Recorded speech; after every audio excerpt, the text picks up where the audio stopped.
ശരീരം അനങ്ങാതെ എങ്ങനെ ജീവിക്കണമെന്ന് ചിന്തിച്ചു കൂട്ടുന്ന 4 യുവാക്കൾ. അല്ല ഹെഡ്സെറ്റ് എടുക്കോടാ. വിനായകെ ആഷിറിന്റെ ഹെഡ്ഫോൺ ഒന്ന് എടുത്തു കൊടുക്കണേ. രാജനെ ആഷിറിന്റെ ഹെഡ്സെറ്റ് എടുത്തു കൊടുറാ. ആങ്കോച്ചാ പെങ്കോച്ചാ? ഏത് കൊച്ചി? ആഹാ, നീ പ്രസവിച്ചിടങ്ങ എല്ലാരുന്നാ എണീക്കുന്നില്ല. ഒന്ന് ഇറങ്ങി നടയടാ കഴപ്പാ. ഹാഷിറെ ആ ഫാൻ ഒന്ന് ഇട്ടേടാ. രാജിനെ ആ ഫാനം കിട്ടു കൊടുത്തേ. വിനായക ആ ഫാനം കിട്ടോറാ. നിന്റെ വായിന്റെ അടുത്തല്ലേടാ സ്വിച്ച് ഇരിക്കുന്നത്, നിനക്ക് കിട്ടൂടെ? എന്താ ബഹളം? ഇവിടെ ശരീരം അനങ്ങുന്നവര് സംസാരിക്കണം, നീ സംസാരിക്കണ്ട. ആ വിനായന്റെ ഈ കോമഡിക്ക് ഒരു പോയിന്റ്. ശരീരം കുലുങ്ങിയാ എനർജി പോകുന്നു വെച്ച് ഞാൻ ഇന്നലെ ഒരു കോമഡി പറഞ്ഞിട്ട് ചിരിക്കാതിരുന്നതാണ് നീ. ആ ഹാസിറിന്റെ കിടു ഫൺ, ഹാസിറിന്റെ ഒരു പോയിന്റ്. ആ റെഫറിയെ പിടിച്ചൊന്ന് തൂക്കി വെളിയേറി. ഇവിടെ ഒരുത്തന് ശരീരം ഒരുങ്ങൊന്നും ചെയ്യാൻ വയ്യ. ഒരു ഇടിവെട്ട് മറുപടി കൊടുത്താല, അല്ലെങ്കിൽ വേണ്ട. നിനക്ക് ശരീരം എങ്ങനെ കാണണോ? നീ 5 സവായി വാങ്ങി കിട്ടുക. ഈ വാടന്ന് അങ്ങോട്ടും ഇങ്ങോട്ടും അടിക്കുന്നതിനെ കാണിച്ചില്ല. ഹാസിർ സ്കോർഡ് അഗൈൻ.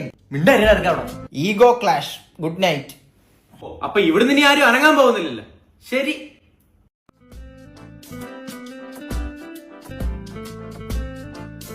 ഉറക്കത്തിൽ നിന്നൊക്കെ ചാടി എണീറ്റ. ആ കട്ടിലിൽ നിന്ന് ഇറങ്ങി വന്നാ. മെർസിലീസിന്റെ ഐസ്ക്രീം അല്ലേ? ഇനി ഇത്തിരി നക്കാൻ വേണ്ടി ഇനി ഇവിടുത്തെ തെണ്ടണമല്ലോ. ഹാഷിർ ഐസ്ക്രീം വേണമെങ്കിൽ വാ. ഇത് ഈഗോ സമ്മതിക്കുന്നില്ലേ? അല്ലെ എനിക്കൊരു ഈഗോ ഇല്ല, ഒരു കടിത. എന്റെ മുതുവത്തൊരു കടി അടിച്ചോ. ഇതിനകത്തെ റിയൽ ഫ്രൂട്ട് പൾപ്പാണ്. ഇത് മാത്രമല്ല, മൊത്തം കൂടെ അവർക്ക് 5 ഫ്ലേവേഴ്സ് ഉണ്ട് കേട്ടോ.